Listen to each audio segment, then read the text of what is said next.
বিজ্ঞানের আলোয় উদ্ভাসিত ভূঁইয়াপুরের নিকলা দড়িপাড়া সরকারি প্রাথমিক বিদ্যালয়।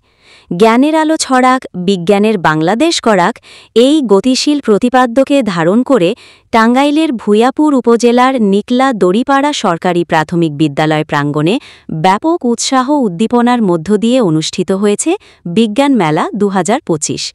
বুধবার ২৪ সেপ্টেম্বর বিদ্যালয় প্রাঙ্গণে আয়োজিত এই জ্ঞান বিজ্ঞানের মহতী সম্মিলনে সভাপতির দায়িত্ব পালন করেন নিকলা দড়িপাড়া সরকারি প্রাথমিক বিদ্যালয় পরিচালনা কমিটির সভাপতি ও উপজেলা সহকারী প্রাথমিক শিক্ষা অফিসার শাহিনুর ইসলাম। মেলার শুভ উদ্বোধন করেন ভূঁইয়াপুর উপজেলা প্রাথমিক শিক্ষা অফিসার আখতার বানু। উপস্থিত ছিলেন টাঙ্গাইল জেলা প্রাথমিক শিক্ষা অফিসার সাহাবুদ্দিন।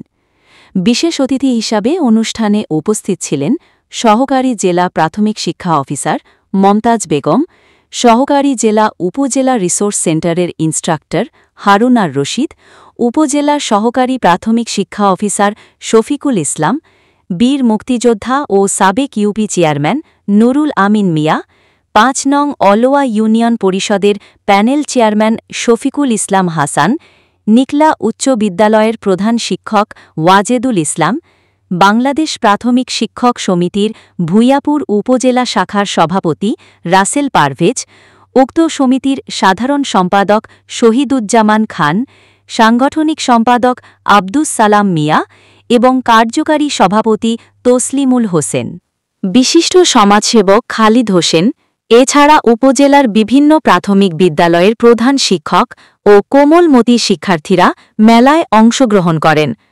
জেলা প্রাথমিক শিক্ষা অফিসার শাহাবুদ্দিন তার বক্তব্যে শিক্ষার্থীদের আগ্রহী করতে নতুন কৌশল নিয়ে শিক্ষকদের পরামর্শ দেন। মেলায় অংশগ্রহণকারী অত্র বিদ্যালয়ের মেধাবী শিক্ষার্থীরা তাদের স্বতঃস্ফূর্ত উদ্ভাবনী ক্ষমতার পরিচয় দিয়ে তৈরি বৈজ্ঞানিক প্রকল্পসমূহ প্রদর্শন করেন। মুক্তিযুদ্ধকে সুন্দরভাবে পরিচালনা করার জন্য বাংলাদেশকে ১১টি সেক্টরে বিভক্ত করা হয়েছে। ১ নং সেক্টরে রয়েছে চট্টগ্রাম, পার্বত্য চট্টগ্রাম এবং নোয়াখালী জেলার অংশবিশেষ। ২ নং সেক্টরে রয়েছে কুমিল্লা ও ফরিদপুর জেলা এবং ঢাকা ও নোয়াখালী জেলার অংশবিশেষ। সেক্টর ৩-এ রয়েছে মৌলভীবাজার, ব্রাহ্মণবাড়িয়া, নারায়ণগঞ্জ এবং কেরানীগঞ্জের অংশবিশেষ। সেক্টর ৪-এ রয়েছে উত্তরে সিলেট সদর এবং দক্ষিণে হবিগঞ্জ মধ্যবর্তী সমস্ত অঞ্চল।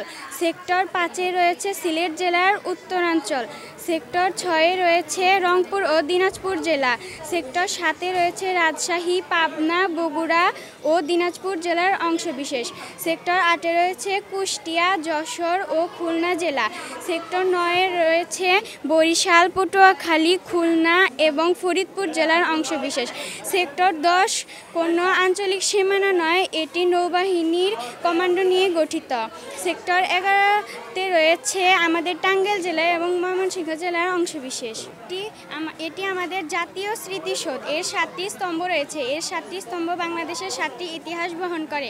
এটি ১৯৫২ সালের ভাষা আন্দোলন, ১৯৫৪ সালের যুক্তফ্রন্ট নির্বাচন, ১৯৫৬ সালের শাসনতন্ত্র আন্দোলন, ১৯৬২ সালের শিক্ষা আন্দোলন, ১৯৬৬ সালের ৬ দফা আন্দোলন, ১৯৬৯ সালের গণঅভ্যুত্থান, ১৯৭০ সালের আওয়ামী লীগ নিরঙ্কুশ বিজয় এবং ১৯৭১ সালের মহান মুক্তিযুদ্ধ। ম্যাম, আপনার ডান হাতের বৃদ্ধ আঙ্গুল যে সংখ্যার উপর পড়েছে আপনি সেই সংখ্যাটাই বলবেন।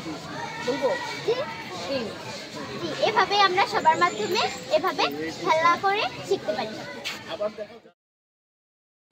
অনুষ্ঠানের বক্তারা তাদের বক্তব্যে শিক্ষার্থীদের উদ্দেশ্যে বলেন, বিজ্ঞান চর্চার মাধ্যমে অর্জিত যুক্তিবাদী দৃষ্টিভঙ্গি ও অনুসন্ধানী মনোভাব তাদের মেধা ও মননের সুষম বিকাশে সহায়ক ভূমিকা পালন করে। তারা আরও উল্লেখ করেন যে ভবিষ্যৎ প্রজন্মকে বিজ্ঞান মনস্ক করে গড়ে তুলতে এবং শিক্ষার্থীদের অনুপ্রাণিত করতে এ ধরনের মেলার আয়োজন অত্যন্ত গুরুত্বপূর্ণ। আয়োজকদের পক্ষ থেকে জানানো হয়, বিজ্ঞানের প্রতি শিক্ষার্থীদের কৌতূহল সৃষ্টি এবং তাদের অন্তর্নিহিত সৃজনশীল মেধাকে উৎসাহিত ও বিকশিত করার লক্ষ্যেই এই মেলার আয়োজন করা হয়েছে।